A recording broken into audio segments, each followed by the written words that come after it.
kekerasan terhadap perempuan dan anak itu juga bisa berbasis teknologi hari ini. Pembulian, eksploitasi terhadap perempuan dan anak itu kan hari ini juga marak, bisa ter-share dengan bebas di media elektronik hari ini. Jadi hak perempuan, apa yang menjadi hak anak bukan hanya kewajiban ya. Hari ini yang tersosialisasi ke masyarakat dan tataran grassroots itu adalah kewajiban perempuan, kewajiban anak. Tapi hak perempuan dan anak itu masih belum bisa tersosialisasikan dengan baik. Jangan dianggap edukasi seks itu adalah sesuatu yang tabu hari ini. Tetapi ini penting agar anak-anak kita paham apa yang boleh, apa yang tidak, seperti itu, apa risikonya. Jadi ini penting seperti itu. Ini harus anak-anak muda nih, bagaimana bisa menyampaikan satu pesan moral kepada masyarakat bahwa posisi laki-laki dan perempuan itu adalah setara dalam banyak hal.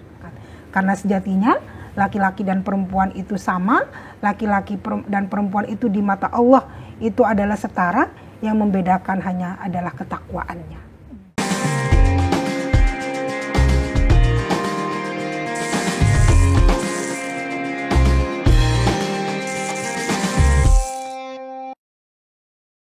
Assalamualaikum warahmatullahi wabarakatuh, dulur Jatim semua, gimana kabar hari ini? Semoga selalu sehat ya, karena jumpa lagi dalam Jatim Channel, podcast DPRD Provinsi Jawa Timur. Dan hari ini tentu saja Silka tidak sendiri, karena kami menghadirkan narasumber yang luar biasa, sosok politisi P3, seorang perempuan dari Dapil Jatim 4, Banyuwangi, Situbondo, Bondowoso, dan sekarang menjabat sebagai anggota Komisi E DPRD Provinsi Jawa Timur. Nah, beliau adalah Ibu Haja Zaini SAG atau yang sering dipanggil dengan Empuh Zaini.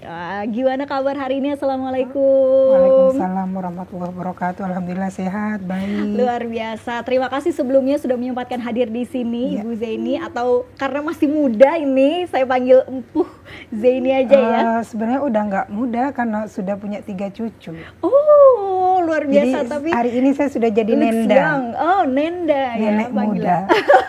Nenek muda. Tapi kalau para ini masyarakat di Dapil memanggilnya Empuh Zaini atau Mbak Zaini gitu ya dalam bahasa Madurawa. Luar biasa. Sosok yang selalu menyampaikan aspirasi masyarakat dan kali ini berada di Komisi E yang meliputi kesejahteraan masyarakat yang mencakup aspek kehidupan sosial masyarakat, pendidikan, kesehatan, olahraga, pemberdayaan perempuan, perlindungan anak dan lain sebagainya. Dan hari ini kita akan membahas isu yang sangat penting sekali sebetulnya, tapi mungkin masih banyak yang belum concern pada isu ini, yaitu perlindungan perempuan dan anak. Nah, Bu Zaini, tema hari ini kan membahas perlindungan perempuan dan anak. Ini sebagai upaya melindungi hak-hak para perempuan, anak dari segala bentuk kekerasan, diskriminasi, dan lain sebagainya. Kalau melihat kondisi hari ini di Jawa Timur, seperti apa? Memang ketika kita bicara urusan perempuan, termasuk urusan anak juga, ini menjadi satu masalah yang unik dan asik untuk dibahas. Mengapa demikian? Karena di semua kabupaten kota, termasuk juga di tingkat provinsi, termasuk secara nasional juga, perempuan itu secara populasi itu jumlahnya lebih banyak dari laki-laki. Tetapi sekalipun kita lebih banyak dari laki-laki, faktanya urusan-urusan diskriminasi terhadap perempuan, urusan-urusan penguatan pemberdayaan perempuan itu masih jomplang antara laki-laki dan perempuan. Maka kalau kita mengerucut pada persoalan Jawa Timur, di Jawa Timur ini jumlah penduduk kita secara keseluruhan itu ada sekitar 42 juta. Dari 42 juta penduduk itu, sekitar 50,16% itu adalah populasi perempuan, sementara 49,84% itu adalah laki-laki. Artinya apa? Tetap perempuan itu lebih dominan daripada laki-laki. Secara jumlah populasi. Ya, secara jumlah populasi, termasuk sebaran di 38 kabupaten kota se-Jawa Timur juga posisinya kira-kira sama, cuma mungkin beda angka, koma, digit sedikit aja antara laki-laki dan perempuan. Maka kalau kita lihat potret di Jawa Timur, dalam urusan pemberdayaan perempuan dan anak itu ada 2 istilah. Ada namanya IPG, ada yang namanya IDG. Kalau IPG itu adalah Indeks Pembangunan Gender. Nah, untuk Indeks Pembangunan Gender kita akui bahwa di Jawa Timur itu relatif bagus. Mengapa demikian? Karena angkanya itu di atas angka nasional. Jadi IPG kita itu di angka 93,05 di tahun 2024. Karena kan kalau perhitungan itu pasti posisinya di akhir tahun. 2025 kita posisi masih berjalan hari ini. Kalau di Jawa nasional IPG-nya itu sekitar 92,46. Artinya indeks pembangunan gender kita itu lebih bagus Jawa Timur daripada nasional. Tapi ketika kita merujuk di IDG, apa itu IDG? IDG itu adalah indeks pemberdayaan gender. Jadi beda antara pembangunan sama pemberdayaan. Tetapi memang yang lebih nyentuh kepada grassroots itu adalah soal pemberdayaannya. Jadi nilai IDG kita itu masih di bawah nasional. Jadi kalau di Jawa Timur itu di angka 75,32, kalau di nasional itu 74,9. Mengapa demikian? Karena ada banyak faktor. Pertama adalah tingkat keterlibatan perempuan di parlemen. Walaupun hari ini ada kuota 30%, di 38 kabupaten kota, bahkan di Jawa Timur sendiri itu, keterlibatan perempuan itu tidak sampai di angka 30%. Gitu ya. Makanya kemudian indeks pemberdayaan kita itu masih di bawah nasional. Gitu. Kemudian yang kedua, perempuan sebagai tenaga profesional. Perempuan sebagai tenaga profesional memang banyak seperti itu. Tetapi ketika dihubungkan dengan faktor yang ketiga, bahwa sumbangan pendapatan per kapita untuk perempuan itu ternyata masih jauh dengan laki-laki. Jadi banyak perempuan berprestasi, banyak perempuan pintar, tetapi kemudian ketika dia harus melebarkan sayap menjadi wanita karir nih, kemudian mengakses posisi-posisi strategis di publik, itu lebih banyak kalah dari laki-laki. Jumlah kepala dinas saja, laki-laki dengan perempuan itu jauh lebih banyak laki-laki. Gitu ya. Di parlemen juga posisinya sama seperti itu. Maka kemudian berimbas pada penghasilan perempuan itu juga jauh di bawah laki-laki. Ini kalau di rata-rata ya. Walaupun memang tidak semua perempuan begitu. Ada juga lah perempuan yang jadi businesswoman. Ada yang jadi politisi, yang tentu kemudian dia memiliki kemampuan finansial lebih dari laki-laki. Jadi kondisinya seperti itu, potret soal kondisi perempuan yang ada di Jawa Timur.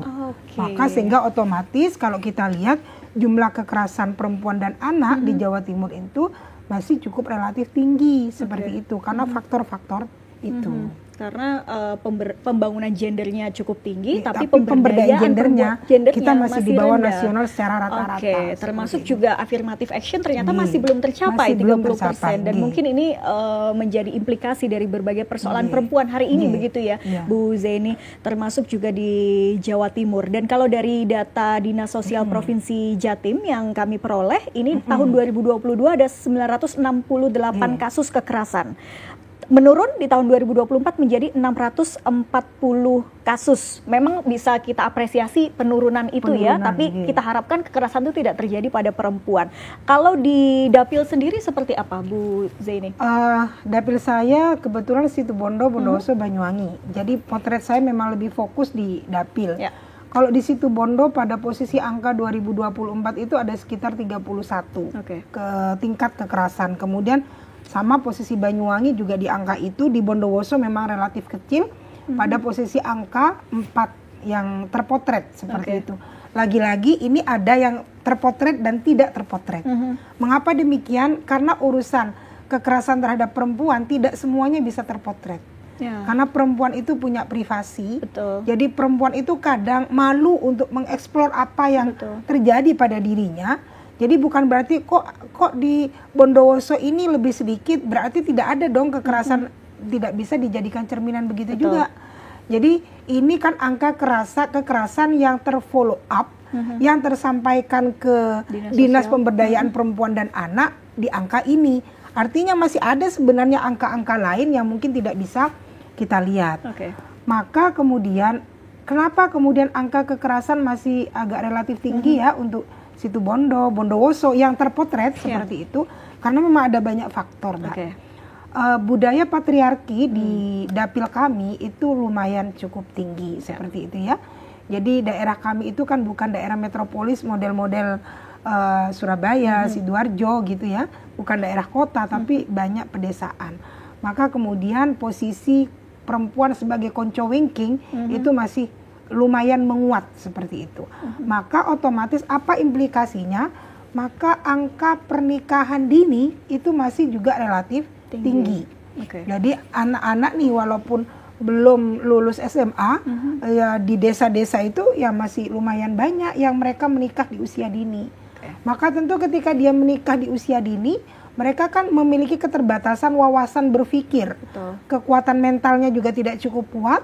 Maka ketika ada goncangan-goncangan dalam keluarga, maka itu relatif terjadilah yang namanya kekerasan. Terjadilah angka perceraian seperti itu. Jadi itu adalah termasuk bagian dari faktor yang mengakibatkan mengapa angka kekerasan di daerah kami itu masih relatif tinggi. Termasuk juga masih lumayan ada anak-anak yang putus sekolah. Jadi mereka harusnya sekolah kemudian tidak sekolah. Maka kemudian anak-anak yang putus sekolah ini juga menjadi pemicu terhadap angka kekerasan. Bisa jadi mereka itu menjadi pelaku kekerasan karena memang tingkat berpikirnya itu tidak cukup bagus wawasannya, tetapi juga sebaliknya bisa jadi mereka menjadi korban kekerasan seperti itu. Maka dua hal ini, soal banyaknya pernikahan dini, kemudian angka putus sekolah yang cukup tinggi, termasuk juga penghasilan yang rendah. Jadi ketika penghasilan perempuan itu rendah seperti itu, relatif mereka yang tidak berpenghasilan bagus ini juga menjadi sasaran atau objek kekerasan seperti itu. Jadi sekali. Potretnya begitu kalau di dapil kami. Jadi PR-nya masih lumayan cukup banyak yang harus kita create agar supaya perempuan-perempuan di dapil kami utamanya memiliki wawasan berpikir yang cukup, tingkat pendidikan yang bagus, kemudian kesadaran menikahnya itu juga bagus seperti itu. Jadi itu kalau kami lihat di yang saya potret di dapil saya seperti itu. Jadi sebetulnya permasalahan cukup kompleks budaya patriarki dan itu tidak mudah begitu ya, itu tidak mudah. Ini mengatasinya. Kalau memang secara data bentuk kekerasan yang paling banyak terjadi, Bu, fisik, psikis? Kalau dari data yang tersajikan bukan hanya di dapil kami itu, memang rata-rata kekerasan yang terfollow up ke dinas termasuk ke aparat penegak hukum itu lebih banyak pada posisi kekerasan fisik. Tapi sebenarnya selain kekerasan fisik itu, yang dikatakan kekerasan terhadap perempuan dan anak itu kan juga ada kekerasan psikis ya. Jadi ngedonkan secara mental, kemudian pembulian dan segala macam, termasuk hari ini itu kekerasan yang memang sedang tren itu adalah kekerasan berbasis teknologi seperti itu. Itu kan mungkin di zaman saya dulu sekolah kekerasan macam ini amat sangat minim. Tapi hari ini dengan semua orang bisa akses apapun melalui media, handphone dan segala macam, maka tentu ini juga bisa digunakan untuk hal yang positif dan negatif. Negatifnya salah satunya adalah kekerasan terhadap perempuan dan anak itu juga bisa berbasis teknologi hari ini. Pembulian, eksploitasi terhadap perempuan dan anak itu kan hari ini juga marak bisa ter-share dengan bebas di media elektronik hari ini. Bu Zaini, kita kan sebetulnya punya undang-undangnya ya, seperti untuk mencegah pernikahan dini ada undang-undang yang mengharuskan usia 19 tahun minimal. Kemudian juga mungkin undang-undang ITE untuk yang kekerasan pada sektor media sosial dan lain sebagainya. Lantas kenapa kalau Bu Zaini melihat ini kok masih belum tuntas juga ya? Apa yang harus kita lakukan atau mungkin rekomendasi-rekomendasi catatan yang Komisi E berikan supaya ini betul-betul bisa tuntas begitu? Kalau undang-undang kita memang punya, makanya kemudian undang-undang ini kan masih tingkatnya di tingkat nasional nih.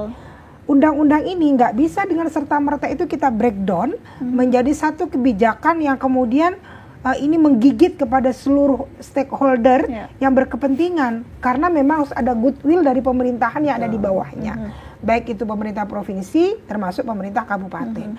Maka penting di sini ada yang namanya peraturan daerah, merujuk kepada undang-undang yang ada di atas itu. Untuk apa? Untuk memperkuat posisi undang-undang dalam hal eksekusi kebijakannya, termasuk perda ini nanti akan menyesuaikan kearifan lokal berdasarkan inventarisasi masalah yang ada di provinsi dan kabupaten itu sendiri. Maka penting penguatan goodwill dan penguatan regulasi itu tidak cukup hanya di tingkat pusat, ini harus diturunkan ke tingkat kabupaten termasuk provinsi dan tingkat kabupaten. Termasuk juga kenapa nih agak susah ya merealisasikan apa yang sudah menjadi kebijakan undang-undang. Karena memang ketika kita bicara pemberdayaan perempuan dan anak, di mindset para pengambil kebijakan itu masih dikotomi, dalam arti ini kan urusan perempuan, sehingga yang urusan laki-laki tidak merasa bertanggung jawab untuk urusan ini. Padahal kan tidak bisa begitu.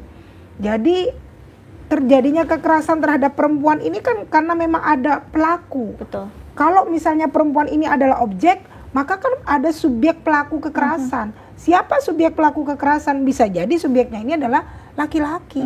Artinya ketika kita bicara pemberdayaan, perlindungan perempuan dan anak, tentu ini tidak hanya menyasar urusan perempuan. Laki-laki juga harus punya mindset yang sama. Jadi nggak boleh ada ego sektoral bahwa urusan perempuan ini menjadi milik perempuan yang harus ini dipelajari, ini harus dikuasai, ini harus diantisipasi. Maka semua stakeholder ini, mau laki-laki, perempuan, ya harus punya mindset yang sama. Termasuk OPD juga, dinas juga. Nggak bisa, ini kan cuma urusannya dinas ini. Jadi kayak dinas pendidikan, dinas kesehatan, OPD-OPD lainnya yang terkait, harusnya ini juga bergerak dalam koridor yang sama. Jadi karena urusan perempuan ini kan sensitif ya. Perempuan itu adalah makhluk seksi yang bisa menarik dilihat dari banyak sisi gitu ya. Pendidikannya punya keunikan, kesehatannya juga punya keunikan, sosialnya punya keunikan, sehingga harusnya semua stakeholder ini bersatu untuk melakukan gerakan pemberdayaan perempuan. Betul. Sepakat Bu Zeni, karena kalau kita melihat kebanyakan misalnya seminar terkait pemberdayaan perempuan, kebanyakan yang hadir adalah perempuan. Padahal juga dibutuhkan laki-laki itu untuk pemahamannya, begitu ya Bu Zeni ya. Jadi ketika bicara kesetaraan gender itu kan bukan hanya nyasar perempuan seperti itu. Yang melakukan kekerasan terhadap perempuan siapa? Laki-laki kan seperti itu.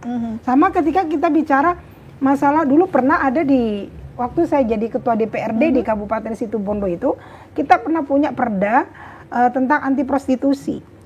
Tetapi perda itu akhirnya nggak bisa untuk dilakukan eksekusi. Kenapa? Karena substansi perda itu bagi kami itu tidak adil. Mengapa tidak adil? Karena ketika bicara prostitusi, nih yang dikejar-kejar nih ya hanya perempuan. Lah logikanya adalah orang menjualan, kalau tidak ada yang beli kan nggak bisa. Artinya nggak bisa disalahkan perempuannya saja dong yang kemudian dieksekusi. Dari sisi kebijakan, laki-laki kan juga seperti itu. Betul. Jadi ini kan satu problem ya.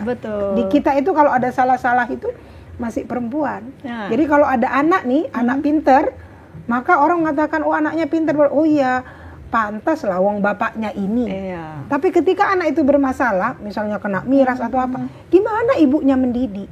Ketika sukses milik bapak, ketika salah milik ibu. Nah ini kan termasuk mindset yang tidak adil bagi perempuan. Dan ini juga diharapkan tadi affirmative action bisa tercapai, karena kalau kita bicara politik of presence ya, memang kita hanya bisa diwakilkan oleh perempuan itu sendiri. Jadi saya dukung Bu Zeni dan juga rekan-rekan perempuan di parlemen ya untuk selalu menyuarakan persoalan perempuan begitu. Termasuk apakah ini sedang menyusun raperda perlindungan anak dan perempuan, Bu?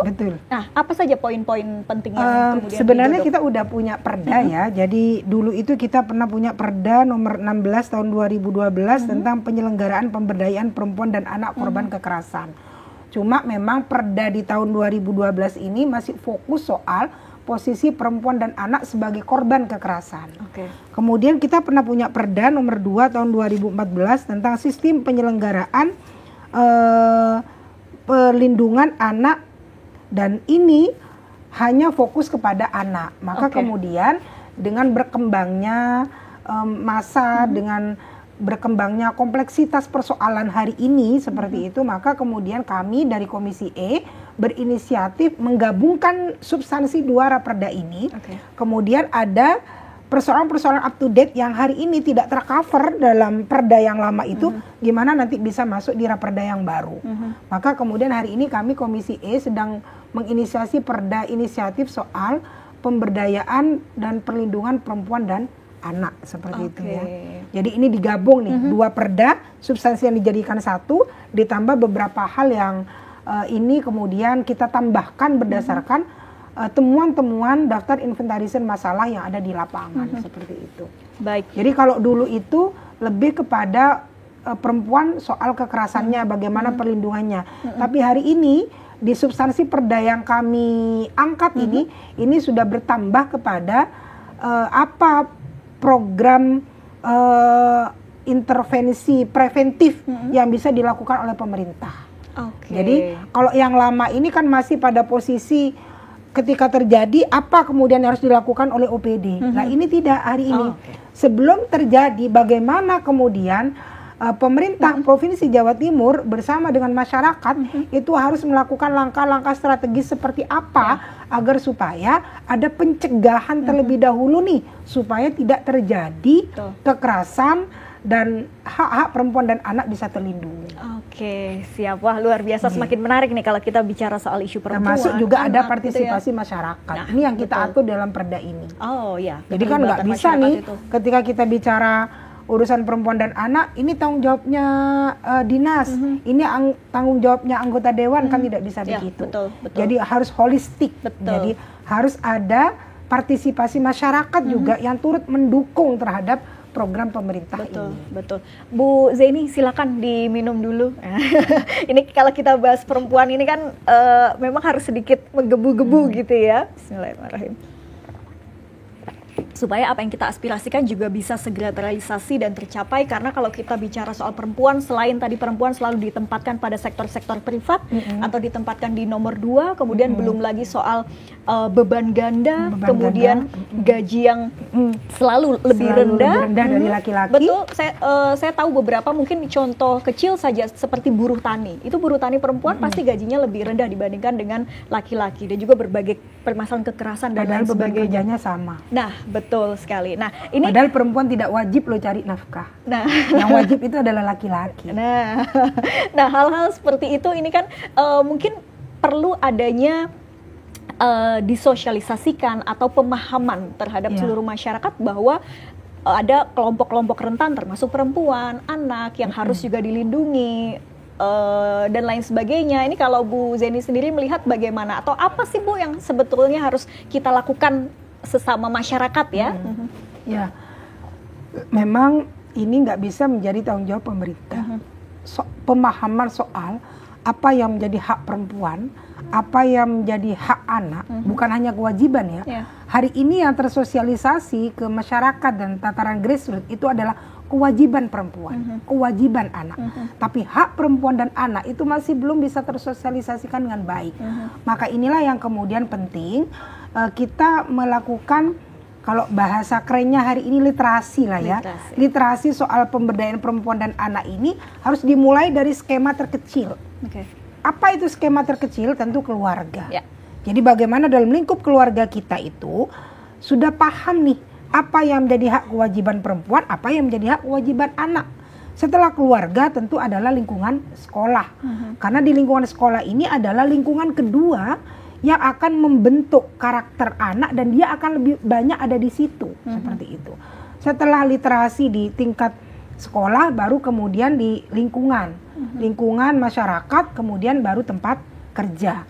Jadi kalau di beberapa segmen ini, literasi soal pemberdayaan perempuan dan anak, hak-hak perempuan dan anak bisa tersampaikan secara utuh nih, bukan hanya tersampaikan, tapi menjadi satu mindset berpikir yang kemudian ini diolah menjadi satu kebijakan strategis soal perlindungan perempuan dan anak, insya Allah angka kekerasan terhadap perempuan dan anak pelan tapi pasti itu bisa kita kurangi secara pelan-pelan seperti itu. Jadi memang butuh kesadaran kita secara bersama-sama seperti itu. Utamanya perempuan itu sendiri. Jadi kadang jadi dalam ayat Al-Quran surat Ar-Ra'd itu kan jelas bahwa Allah tidak akan merubah nasib satu kaum kalau kaum itu sendiri tidak merubahnya. Jadi gimana perempuan itu akan bisa meningkat kualitasnya, kemudian dia akan diakui bersejajar dengan laki-laki ketika perempuan itu sendiri melemahkan dirinya sendiri. Jadi memang harus dimulai dari perempuan itu sendiri, sesuai dengan segmen yang saya sebutkan tadi. Karena masih banyak case juga perempuan tidak berani memilih karena ya itu tadi lingkungan yang patriarki, kemudian tidak lagi punya pilihan atau pilihannya lebih terbatas dibandingkan dengan laki-laki begitu ya Bu. Khususnya juga kekerasan KDRT misalnya, ini juga banyak terjadi ya. Kalau data soal kekerasan dalam rumah tangga sendiri Bu Zaini di Jawa Timur seperti apa? Lumayan banyak juga sih, tapi lagi-lagi itu tidak terfollow up ya.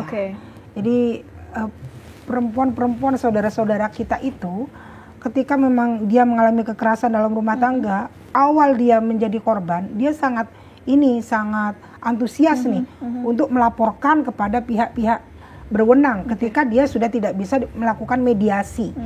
Ya sepanjang masih bisa dilakukan mediasi kan mungkin dilakukan mediasi, tapi ketika tidak, dia sudah petantang-petenteng untuk laporkan si suaminya ke aparat penegak hukum. Tetapi ketika dia sudah suaminya ditahan seperti itu ya, kemudian dia seorang perempuan single parent, kemudian dia punya anak yang harus dinafkahi, cukup banyak perempuan yang tidak siap dengan kondisi ini. Lah akhirnya yang tadi itu dia sangat semangat untuk menuntut keadilan untuk dia seperti itu, karena melihat kondisi anak, dia tidak sanggup menjadi seorang janda dengan status janda, ya akhirnya laporannya dicabut nih di kepolisian seperti itu. Dan itu case-nya kan banyak ya. Case-nya banyak sekali seperti itu. Kalau Bu Zaini sendiri sebagai seorang perempuan melihat case seperti itu harusnya gimana sih Bu? Prihatin. Makanya kemudian ketika banyak nih masyarakat sekitar, tetangga, teman atau siapapun yang kemudian berkomunikasi dengan saya ketika dia mengalami kekerasan dalam rumah tangga, maka pertanyaan saya pasti saya mulai, apakah tidak sebaiknya dimediasi dulu? Ya, bukan kemudian saya mengamini terhadap kekerasan terhadap perempuan dan anak, karena memang kondisinya seperti itu. Kalau kemudian udah lapor kemudian ditarik lagi, ini justru tidak menguatkan posisi perempuan, tapi kan justru melemahkan posisi perempuan, kan begitu. Makanya kemudian saya selalu sampaikan, gimana sudah dimediasi? Oh udah Bu, tapi ini kita nggak mau ini. Setelah itu kami pokoknya harus lapor misalnya ya, kami butuh keadilan. Siap tidak? Resikonya begini loh. Ketika ini keadilan harus dituntut seperti itu, maka nanti panjenengan akan berebut soal hak asuh anak. Ketika sampean itu ini diperkarakan lalu nuntut cerai, maka otomatis di sidang perceraian ini kan harus menuntut hak anak. Nah, artinya seorang perempuan ini harus juga siap. Ketika hak asuh diberikan kepada dia, maka dia harus bisa menjadi seorang ibu dan menjadi seorang ayah yang bisa menunaikan kewajiban orang tua yang harusnya suaminya yang ngasih nafkah, harus ibu harus siap untuk itu. Jadi saya pertanyakan kesiapannya seperti itu. Tapi ketika misalnya kemudian mediasi dan kekerasan itu terjadi berulang gitu? Ya, ketika terjadi berulang tentu kita pasti harus ada efek jera lah ya. Bukan kita tidak cinta kepada suami, tapi paling tidak case ini bisa menjadi percontohan nih bagi laki-laki yang lain agar tidak melakukan hal yang sama seperti itu. Maka kita sarankan juga untuk berkomunikasi dengan shelter perlindungan perempuan yang di situ juga ada pengacaranya untuk menentukan jalan yang terbaik seperti itu.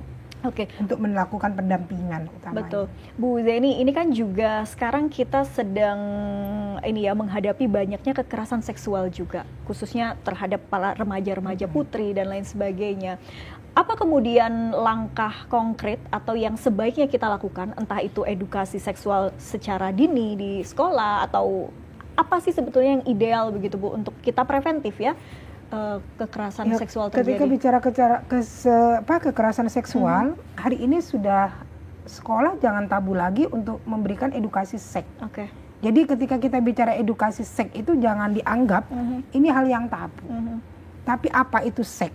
Lalu kemudian apa yang boleh, apa yang tidak boleh, apa resikonya ketika melakukan pergaulan bebas. Nah ini kan harus dilakukan edukasi. Jadi kita jangan ngerasa janganlah masa anak sekolah dikasih edukasi seks. Ini kan menjadi dewasa sebelum waktunya. Enggak. Karena hari ini kan perkembangan teknologi luar biasa. Daripada kemudian anak-anak kita dia hanya menonton di YouTube, kemudian menonton di link-link yang kemudian ini tanpa kontrol. Gitu ya. Kemudian dia ada rasa antusias, kemudian ada rasa penasaran, ingin mencoba, ingin melakukan tanpa berpikir dampak negatifnya itu kan justru lebih berbahaya.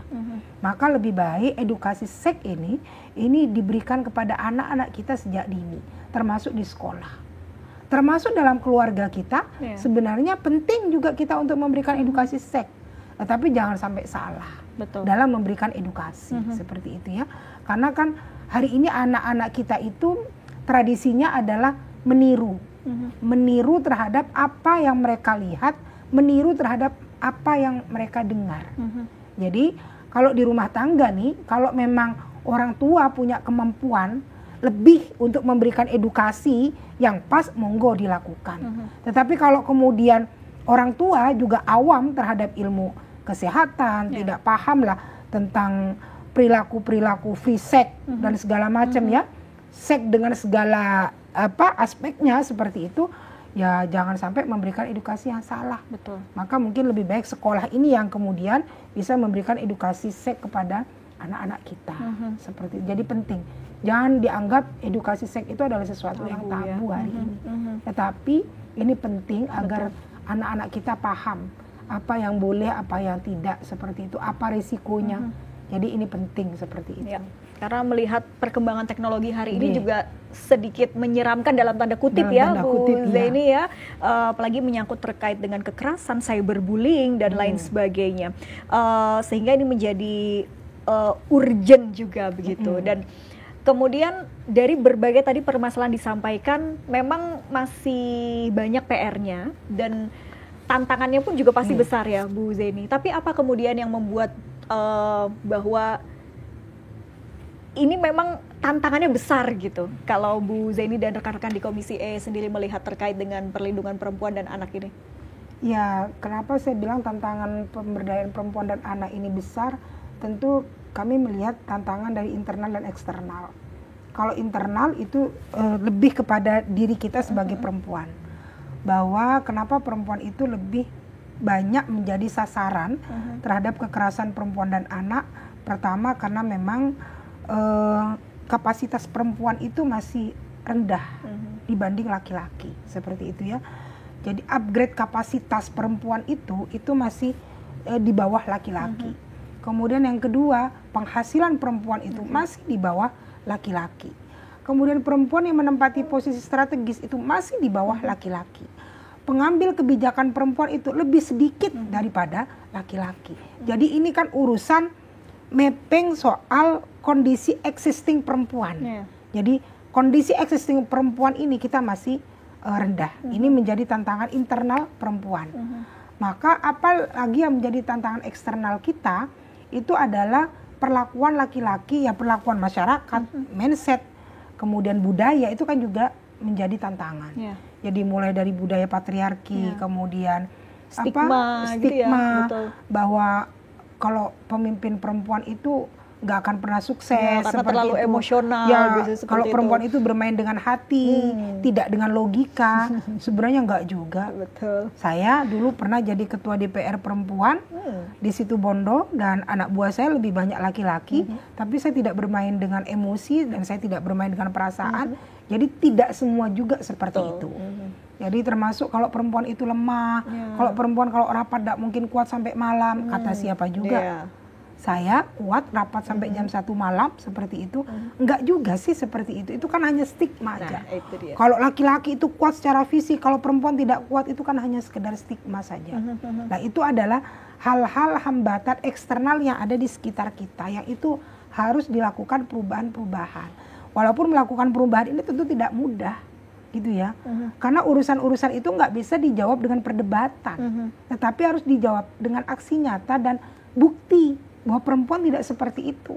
Maka perlu ada sosok perempuan yang menjadi inspirator yang bisa dilihat oleh banyak orang. Oh enggak nih, ternyata ibu ini ketika dia menjadi wanita karir, keluarganya baik-baik saja, kemudian kesejahteraan keluarganya lebih baik, anaknya ternyata juga bisa menjadi orang sukses. Karena kan banyak orang berpendapat kalau perempuannya, kalau ibunya nih jadi wanita karir, pasti nih anaknya tuh nggak akan keurus gitu. Pasti anaknya nggak akan sukses. Nggak semua juga begitu. Seperti itu. Betul. Dan lagi misalnya perempuan sukses dengan pendidikan tinggi, jangan sekolah tinggi-tinggi nanti nggak laku. Kan jadi dilema. Nanti nggak laku seperti itu, karena perempuan itu tetap 3M, macak, masak, manak kan seperti itu. Itu kan kondisi-kondisi stigma-stigma begitu kan pelan-pelan harus dihapus. Tapi lagi-lagi itu nggak bisa hanya dengan jargon, nggak bisa hanya dengan sekedar literasi dan sosialisasi, tapi memang harus ada bentuk perubahan nyata yang dilakukan oleh perempuan sehingga perempuan itu bisa menjadi role model bagi perempuan lainnya. Betul. Dan sampai hari ini Bu, terkait dengan implementasi kebijakan yang dilakukan oleh Badan Pemberdayaan Perlindungan dan Pemberdayaan Perempuan dan Anak itu ya, sejauh ini Bu Zeni sendiri melihat atau Komisi E melakukan pengawasan apakah memang implementasi kebijakan itu sudah terrealisasi dengan baik atau seperti kalau apa? Bicara implementasi penguatan dan pemberdayaan perempuan, kalau di DPRD itu kan lebih kepada fungsi budget, fungsi regulasi dan fungsi kontrol.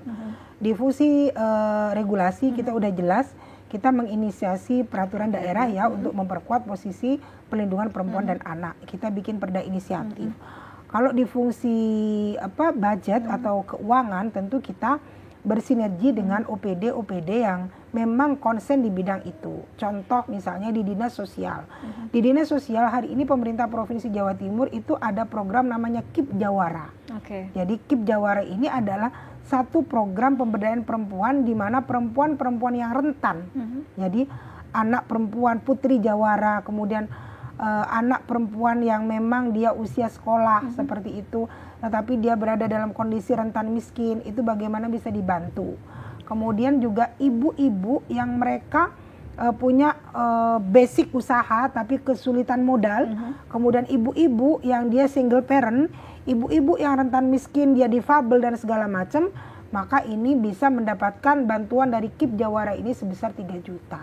Dan hari ini sudah mulai dilakukan pendataan untuk itu. Jadi itu salah satu program aksi nyata dari pemerintah Provinsi Jawa Timur untuk menguati terhadap posisi pemberdayaan perempuan. Luar biasa.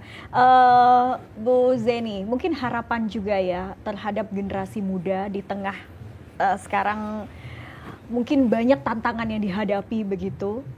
Dan sebagai langkah preventif juga untuk kita tidak lagi menghadapi kekerasan apalagi terhadap perempuan, anak dan lain sebagainya. Bagi generasi muda ini harus seperti apa gitu atau pesan? Kalau harapan kami terhadap generasi muda gimana generasi muda ini harus menjadi pelopor penggerak. Harus menjadi agent of change. Jadi agen perubahan untuk apa? Untuk merubah mindset masyarakat kita soal kesetaraan perempuan dan anak. Jadi ini harus anak-anak muda nih, bagaimana bisa menyampaikan satu pesan moral kepada masyarakat bahwa posisi laki-laki dan perempuan itu adalah setara dalam banyak hal. Maka tentu bagi anak-anak muda kita, bagaimana bisa berkolaborasi dan bersinergi dengan semua stakeholder yang ada ini untuk penguatan pemberdayaan perempuan. Itu harapan kita, karena anak-anak muda hari ini kan yang menjadi pemuda pelopor seperti itu ya. Jadi mindsetnya harus sudah bukan mindset lama, sudah mindset modern seperti itu. Tetapi walaupun mindset modern pun tentu harus ada rambu-rambu lah yang bisa menjadi guidance bagi anak-anak muda kita seperti itu. Jadi sebagai agent of change ya, agen perubahan. Ayo nih anak-anak muda kita punya peranan besar bahwa laki-laki perempuan itu setara. Mungkin tidak harus sama tapi karena setara. Tidak mungkin sama. Betul sekali. Laki-laki dan perempuan memang diciptakan dengan jenis kelamin berbeda, dengan fisik yang berbeda, dengan kodrat yang berbeda. Maka jangan pernah menuntut sama. Kalau setara itu mungkin seperti itu. Wah luar biasa. Saya senang banget nih Bu Zeni kalau kita bicara soal pemberdayaan perempuan dan lain sebagainya. Kemudian mungkin juga bisa menjadi solusi dari berbagai permasalahan kalau perempuan itu berdaya. Nah, mungkin ada tips Bu Zeni untuk para perempuan di luaran sana, dulur Jatim semua, perempuan-perempuan, ayo kita lebih berdaya dan what should we do gitu. Buat perempuan-perempuan Indonesia, perempuan-perempuan di Jawa Timur, dan lebih-lebih perempuan-perempuan di dapil kami, Situbondo, Bondowoso, dan Banyuwangi, maka kita sebagai perempuan itu adalah madrasah. Madrasah untuk keluarga. Maka ketika kita sebagai perempuan menjadi madrasah dalam keluarga, maka dituntut bagi kita sebagai perempuan itu untuk menjadi perempuan yang berkualitas. Perempuan yang berkualitas itu seperti apa? Perempuan yang memiliki wawasan, perempuan yang memiliki keilmuan, perempuan yang memiliki kemandirian. Maka tentu ketika kita memiliki kualitas, kemudian memiliki wawasan, memiliki kemandirian, maka paling tidak kita bisa menjadi madrasah yang sesungguhnya untuk anak-anak kita, untuk keluarga kita. Sehingga ketika dalam keluarga kita sudah bisa menjadi role model seorang perempuan yang ideal, seorang ibu, seorang istri, maka tentu kita silahkan untuk melebarkan sayap, bukan hanya kita melakukan fungsi domestik, tapi bagaimana perempuan juga bisa mampu menjalani sebagai fungsi publik untuk melakukan amar ma'ruf nahi mungkar. Kita bersama-sama untuk menebar kemaslahatan dan kemanfaatan untuk umat dan masyarakat. Karena sejatinya laki-laki dan perempuan itu sama, laki-laki dan perempuan itu di mata Allah itu adalah setara, yang membedakan hanya adalah ketakwaannya. Luar biasa. Bu Zaini, mungkin ini terakhir, kita tidak harapkan kekerasan itu terjadi, tapi kalau memang ada kekerasan terjadi, mereka bisa lapor kemana? Atau mungkin di Jawa Timur, atau mungkin di Dapil Bu Zaini sendiri, untuk bagi yang masih belum berani untuk speak up terkait dengan apa yang mereka alami, bisa kemana nih terdekat?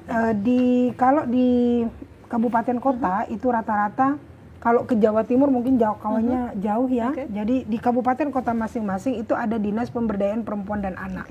Yang di situ ada UPT-nya untuk perlindungan perempuan dan anak. Maka bagi masyarakat yang mengalami kekerasan terhadap perempuan dan anak bisa datang ke OPD tersebut, dan di OPD itu sudah ada tim yang memang mengurus urusan-urusan kekerasan perempuan dan anak. Di situ ya ada psikiater juga seperti itu. Di situ juga ada ahli hukum juga yang kemudian mereka yang akan memberikan pendampingan. Dan kerahasiaan studi kasus yang terjadi itu tentu kami jamin dan kita jamin semuanya bisa diamankan. Artinya tidak akan disampaikan kemana-mana nih. Jadi urusan-urusan seperti itu insya Allah rata 38 kabupaten kota itu ada. Tapi jadi jangan khawatir. Apakah menyasar sampai di desa-desa, ada posko-posko gitu nggak sih Bu Zaini? Kalau posko di tingkat desa tidak seperti itu ya. Tapi kalau di tingkat kabupaten itu semuanya ada. Jadi jangan takut ya untuk melapor, untuk speak up apapun itu. Kita sama-sama menjadi perempuan yang berdaya, kita saling kolaborasi, tidak hanya perempuan, laki-laki juga gitu ya. Bu Zaini, terima kasih banyak sudah hadir di sini. Luar biasa insight yang diberikan terkait dengan perlindungan perempuan dan anak. Semoga sukses selalu dan juga selalu menyuarakan hak-hak dan kepentingan para perempuan di luar sana, khususnya di Jawa Timur. Ibu Haja Zaini SAG, anggota Komisi DPRD Provinsi Jawa Timur, Dapil 4 Banyuwangi, Situbondo, Bondowoso. Sekali lagi terima kasih. Sehat selalu ya Bu Zaini. Dan untuk dulur Jatim semua, terima kasih sudah menyaksikan Jatim Channel, podcast DPRD Provinsi Jawa Timur. Kita ketemu di podcast selanjutnya. Assalamualaikum warahmatullahi wabarakatuh. Sampai jumpa.